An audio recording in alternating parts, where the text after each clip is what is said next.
Top quality और consistent performance के लिए सिर्फ सिल्वर पंप नाम याद रखना। જિલ્લામાં મોટા પાયે વિસ્ફોટકોનો જથ્થો જપ્ત કરાયો છે। વિસ્ફોટક પદાર્થના સંગ્રહ વેચાણ કરતા ગોડાઉન પર દરોડા પાડવામાં આવ્યા। ચોટીલા પ્રાંત અધિકારી દ્વારા 67 લાખનો વિસ્ફોટક પદાર્થ જપ્ત કરવામાં આવ્યો। ખનન કામ માટે ઉપયોગમાં લેવાતા વિસ્ફોટક પદાર્થનો જથ્થો જપ્ત કરી લેવામાં આવ્યો છે। આપને જણાવી દઈએ કે વિવિધ કંપનીઓના વિસ્ફોટક પદાર્થોને તંત્ર દ્વારા જપ્ત કરવામાં આવ્યો છે। વિવિધ કંપનીઓના વિસ્ફોટકો પદાર્થ છે આમાં આ કંપનીમાં રાખવામાં આવતા હતા કે જેનો જથ્થો જપ્ત કરાયો છે। સુરેન્દ્રનગરમાં વિસ્ફોટક પદાર્થ પર પ્રથમ વખત આ પ્રકારની દરોડાની કાર્યવાહી કરાઈ છે। પ્રાંત અધિકારીએ દરોડા પાડ્યા અને અલગ અલગ ટીમો બનાવીને કાર્યવાહી હાથ ધરી છે।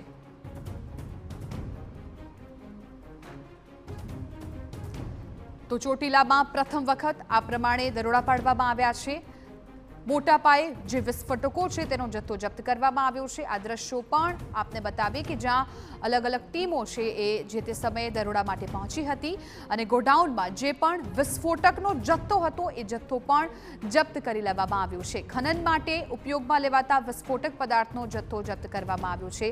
સંવાદદાતા સાજિદ બેલીમાં આ મામલે વધુ જાણકારી આપી રહ્યા છે। સાજિદ, પહેલીવાર એવું બન્યું છે કે વિસ્ફોટકો ના ગોડાઉન પર આ પ્રકારે દરોડા પાડવામાં આવ્યા છે। સંપૂર્ણ જાણકારી શું મળી રહી છે અને અત્યારે કઈ પ્રકારની કાર્યવાહી?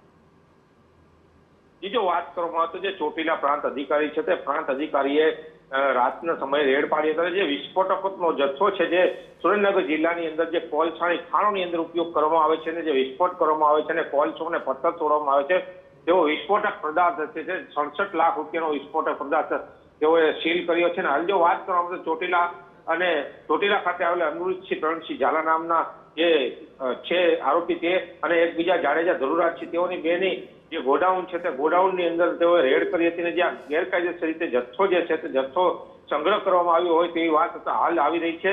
અને જે આ જથ્થો છે તે એલ્યુમિનિયમ સુપર ઇલેક્ટ્રોનિક ડિટોનેટ સોલર કાટ તરીકે ઓળખાય છે અને જે 90 કિલો સહિતનો પાવડર છે તે વિસ્ફોટક જથ્થો પદાર્થ જપ્ત કરવામાં આવ્યો હતો। સુરેન્દ્રનગરમાં પ્રથમ વખત જ આ જથ્થો જપ્ત કરવામાં આવ્યો છે અને આટલી મોટી રકમનો જથ્થો હાલ સીલ કરવામાં આવ્યો છે અને પ્રાંત અધિકારી જે છે તે હાલ તપાસ કરી રહ્યા છે। તેઓ પોલીસ ફરિયાદ કરવાની પણ તજવીજ હાથ ધરી છે અને આ સુરેન્દ્રનગર જિલ્લામાં પ્રથમ વખત આટલો મોટો જથ્થો જે છે તે ઝડપાયો છે। જે 67 લાખ રૂપિયાનો કહી શકાય અને આ વિસ્ફોટક જથ્થો છે તે જો ક્યાંક જાનહાની થઈ શકે તેવો પણ છે કારણ કે આટલો મોટો જથ્થો જે સંગ્રહ કર્યો છે તંત્રને ખબર નથી। પરંતુ આજે પ્રાંત અધિકારી નવા આવ્યા છે તેઓએ વારંવાર આવા જથ્થા પકડે છે અને કાલે રાત્રે તેઓએ રેડ કરી અને આ જથ્થો પકડ્યો હતો। હવે જે ગેરકાયદેસર જેવો આ જથ્થો સંગ્રહ કરતા હોય તેઓ આરોપીઓનો પણ ફફડાટ ફેલાયો છે અને હાલ આ પ્રાંત અધિકારી બીજા જે સીલો જે ગોડાઉનો છે તેની પણ તપાસ આદરી છે। જી બિલકુલ સાજિદ, આભાર સમગ્ર માહિતી બદલ। તો પહેલીવાર જિલ્લામાં એવું બન્યું છે કે જ્યાં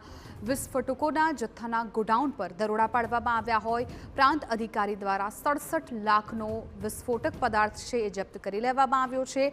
અલગ અલગ ટીમો બનાવવામાં આવી છે અને હવે એ ટીમો કામગીરીમાં જોતરાઈ ગઈ છે। ત્યારે હવે આગળ પોલીસ પણ આ કેસમાં કઈ રીતે કાર્યવાહી કરે છે એ પણ જોવાનું રહેશે।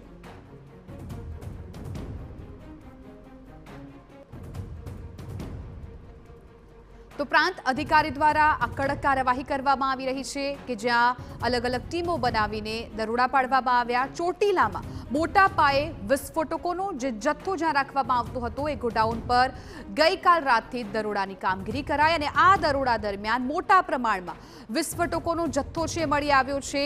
67 લાખનો જથ્થો છે પ્રાંત અધિકારી દ્વારા હાલ તો જપ્ત કરી લેવામાં આવ્યો છે। હજુ પણ આવા કેટલા ગોડાઉન ત્યાં ધમધમી રહ્યા છે, કેટલા લોકો આમાં જોડાયેલા છે એ દિશામાં પણ તપાસ કરવામાં આવી રહી છે। પરંતુ હાલ તો જેટલો જથ્થો ત્યાં ઉપલબ્ધ હતો એ તમામ જથ્થો છે જપ્ત કરી લેવામાં આવ્યો છે અને જે પણ જવાબદાર વ્યક્તિ છે તેના વિરુદ્ધ પણ હવે કડક કાર્યવાહી કરવામાં આવશે। મહત્વપૂર્ણ છે કે હાલ તો અલગ અલગ ટીમો બનાવવામાં આવી રહી છે અને આ ટીમો છે એ ચોટીલાની આસપાસ અથવા તો આખા જે જિલ્લામાં ક્યાં ક્યાં આ પ્રકારના ગોડાઉન છે એ ગોડાઉનની હવે તપાસ કરશે। પરંતુ અત્યારે જે ગોડાઉન ઝડપાયું છે, દરોડા પાડવામાં આવ્યા છે, ત્યાં કાર્યવાહી થઈ રહી છે।